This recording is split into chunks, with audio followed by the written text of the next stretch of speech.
मैं एम नफीस सलमानी और आप देख रहे हैं भारत न्यूज। में आपको बताता चलूं, जिस तरह भारत में एक तरह से मुस्लिमों के प्रति मीडिया ने हंगामा काटा है और एक ऐसा माहौल क्रिएट कर दिया है जिससे कि हर आदमी ये सोचने पर मजबूर हो जाए कि मुसलमानों से बड़ा आतंकवादी कोई नहीं है। और इसमें सबसे पहला नाम आता है जी न्यूज का। मैं साफ बता रहा हूं आपको, जी न्यूज का। जी हां, और जी न्यूज के अंदर भी सबसे बड़ा पत्रकार अगर कोई कहा जा सकता है तो वो है सुधीर चौधरी। इसके पास अपनी पत्रकारिता के अंदर खलीफा, बगदादी, पाकिस्तान, मुस्लिम, जमात, इसके अलावा कोई शब्द नहीं है। हर इसकी रिपोर्ट के अंदर आप यही सुनेंगे। इस एक आदमी ने अपने लालच में अनगिनत मुस्लिमों की हत्याएं कर दी टीवी पे बैठकर, और ये हत्याएं करने से बाज नहीं आ रहा। कोई भी मुस्लिम संस्थान इसके प्रति या इसके खिलाफ रिपोर्ट दर्ज नहीं कराता, कोई आवाज नहीं उठाता। ये एक इतना बड़ा समूह बन चुका है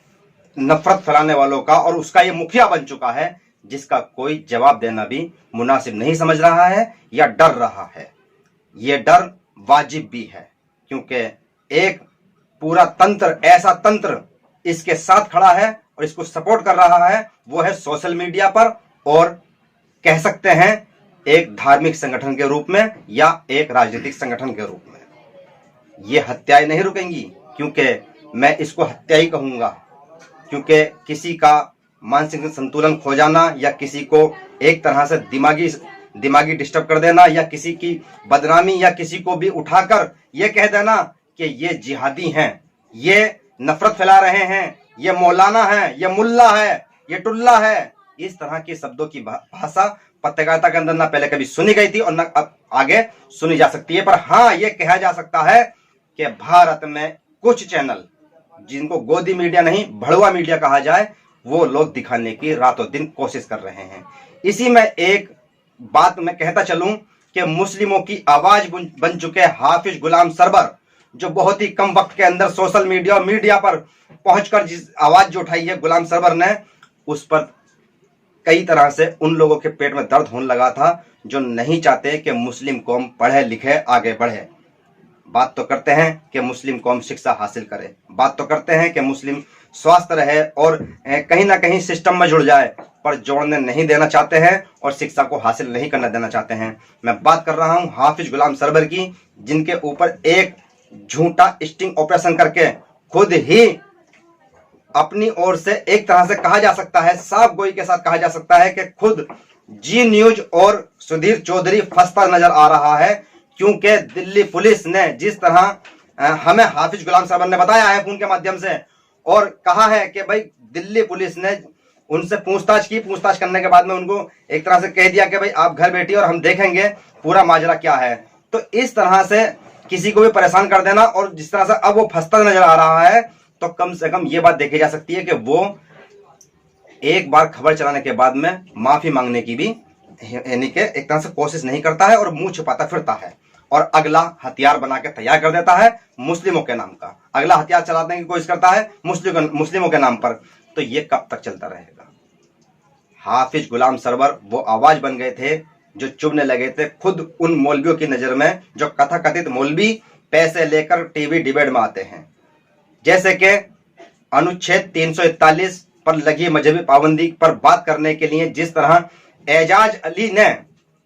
हाफिज गुलाम सरवर को आगे कर दिया, क्योंकि एजाज अली यूनाइटेड मुस्लिम मोर्चे के राष्ट्रीय अध्यक्ष हैं और एक बहुत अच्छी संस्था चलाते हैं, और बेहतर से बेहतर आदमी को अपने संगठन में लाकर आगे करते हैं और मौका देते हैं कि चलिए मुस्लिमों की रहनुमाई कीजिए और हिंदुस्तान भारत की एक तरह से हर उस आबादी की आवाज उठाइए जो मुफलिस और परेशान है।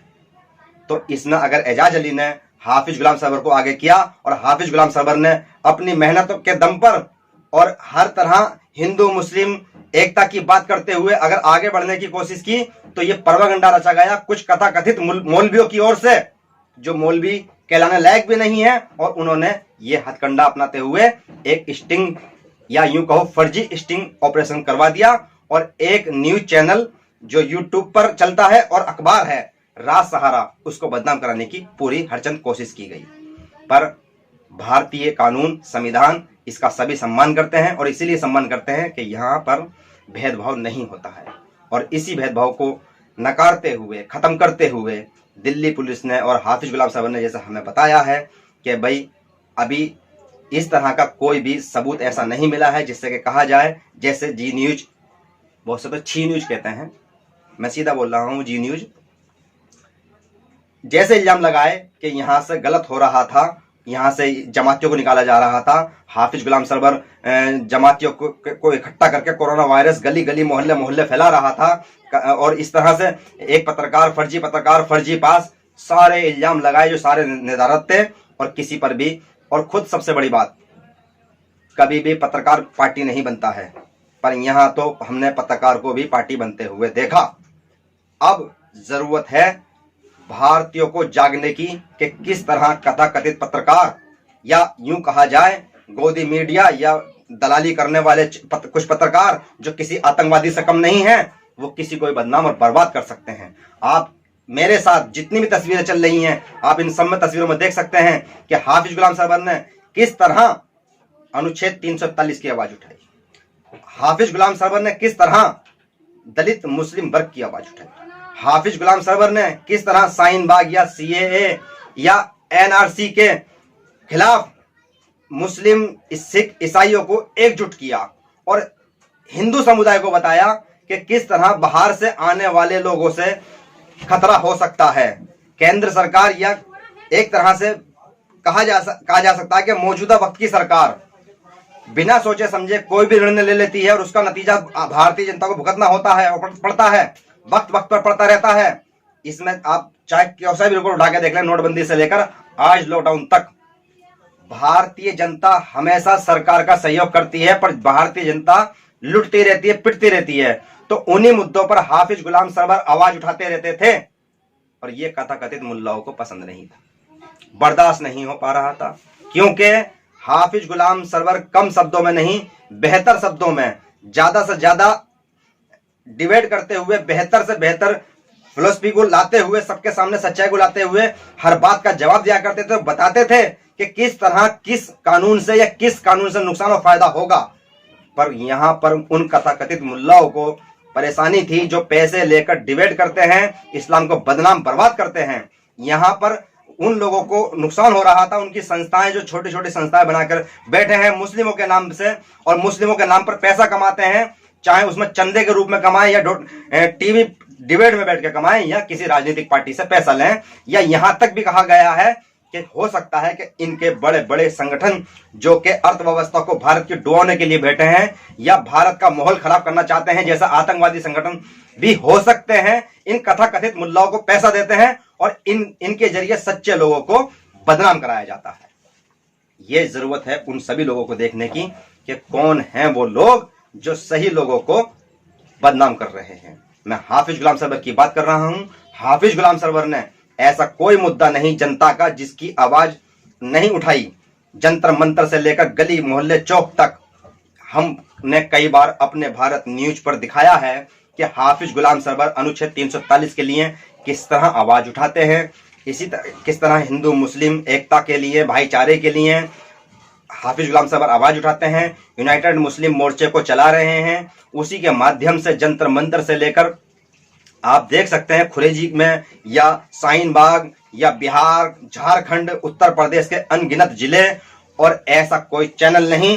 जिस पर आपने हाफिज गुलाम सरवर को डिबेट करते हुए नहीं देखा होगा। और जब भी देखा होगा आपको एक नई जानकारी हासिल हुई होगी, क्योंकि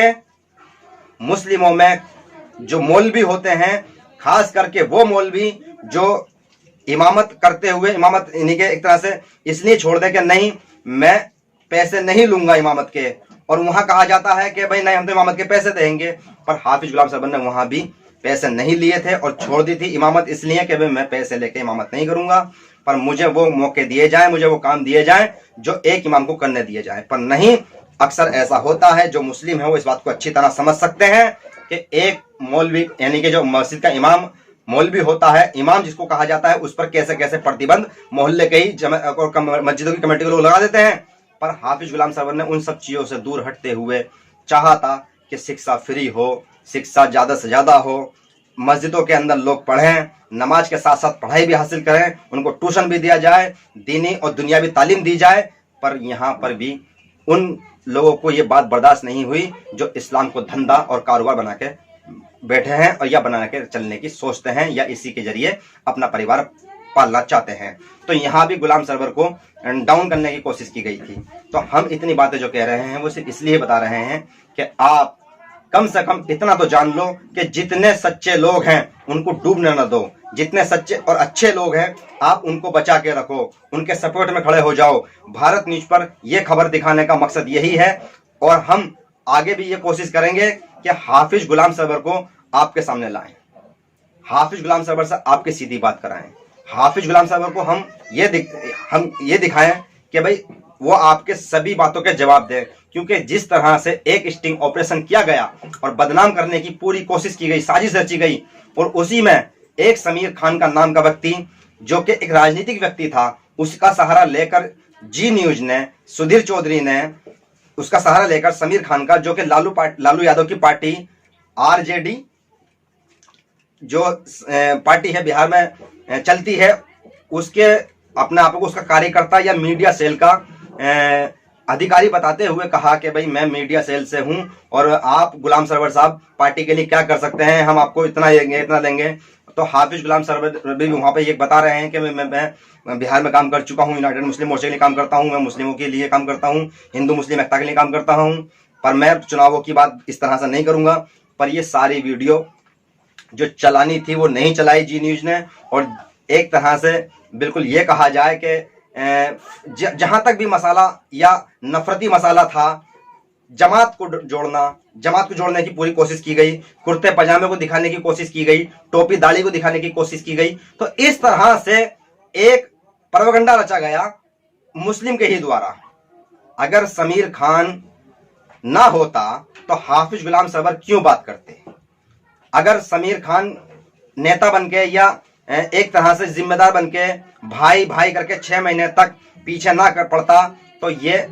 झूठा स्टिंग ऑपरेशन क्यों होता? तो इस तरह आप उन सभी लोगों को ध्यान रखने की जरूरत है जिनके पीछे खुद अपने ही हथियार खड़े किए जा रहे हैं भाई के रूप में। अपने ही भाइयों के लिए भाइयों को हथियार बना दिया गया है इस गोदी मीडिया के माध्यम से या इस प्रोपेगेंडा के माध्यम से कि चलो कैसे भी करके टोपी कुर्ते पजामे को जोड़ो, जैसे कि पूरी कोशिश 3 से 4 दिन में लगातार हुई है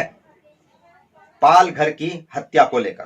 पाल घर में 2 साधु और उनके ड्राइवर की हत्या कर दी गई। इसको लेकर सभी संगठनों ने, सभी राजनीतिक पार्टियों ने खंडन किया और एक बात कही कि भाई हाँ, मॉब लिंचिंग के प्रति कानून बनना चाहिए, सख्त से सख्त कानून बनना चाहिए, क्योंकि मुस्लिम और दलित तो इसको बहुत पहले से कहते चले आ रहे हैं और झेलते चले आ रहे हैं। पर 2 साधुओं की जो हत्या हुई है, एक खतरनाक तरीके से एक षड्यंत्र के तहत कहा जा सकता है कि हत्या हुई है और इसमें मुस्लिम हिंदू का कोई मसाला नहीं मिल पाया। मीडिया डूब गई, बर्बाद हो गई, ये खबर नहीं बन पाई मीडिया के लिए। तो कम से कम मीडिया ये परेशान और इतना नुकसान नहीं झेल पा रही है, फिर भी वीडियो को जूम कर करके देख रही है कि किस तरह इस वीडियो के अंदर कुर्ता दिखाई दे जाए, किस तरह इसमें टोपी दिखाई दे जाए। पर वहां पर मुसीबत ये निकली सबसे बड़ी कि समुदाय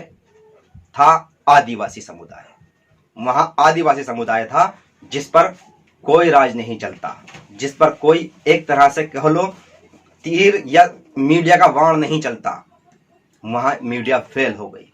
तो यहां पर समझने की जरूरत है कि किस तरह नफरत फैलाई जाती है, हत्याओं को एक तरह से कारोबार का माध्यम बनाया जाता है, बलात्कारों पर टीआरपी बटोरी जाती है, बहन बेटियों की इज्जत लुट जाती है, अस्मत लुट जाती है, उनकी हत्याएं हो जाती हैं, उनके ऊपर धंधा कारोबार चलता है। ये समझना हर भारतीय को जरूरत है और कम से कम इस बात पर भी ध्यान दिया जाए कि भारत में रहने वाला कोई भी समाज का व्यक्ति क्यों ना हो, अगर वो रह रहा है तो ये ना सोचे कि समाज के हित में नुकसान होगा या धर्म के हित में नुकसान होगा। अगर हिंदू का नुकसान है तो मुसलमान का भी नुकसान है, ईसाई और क्रिश्चियन का भी नुकसान होगा, क्योंकि बीमारी, बेरोजगारी, ये सब चीजें सभी को एक साथ मिलती है, ना कि अलग अलग। मैं एम नफीस सलमानी और आप देख रहे थे भारत न्यूज। इस वीडियो को लाइव शेयर करें और मैं जल्द से जल्द कोशिश करता हूं आपसे कि हाफिज गुलाम सरवर साहब की मुलाकात कराई जाए।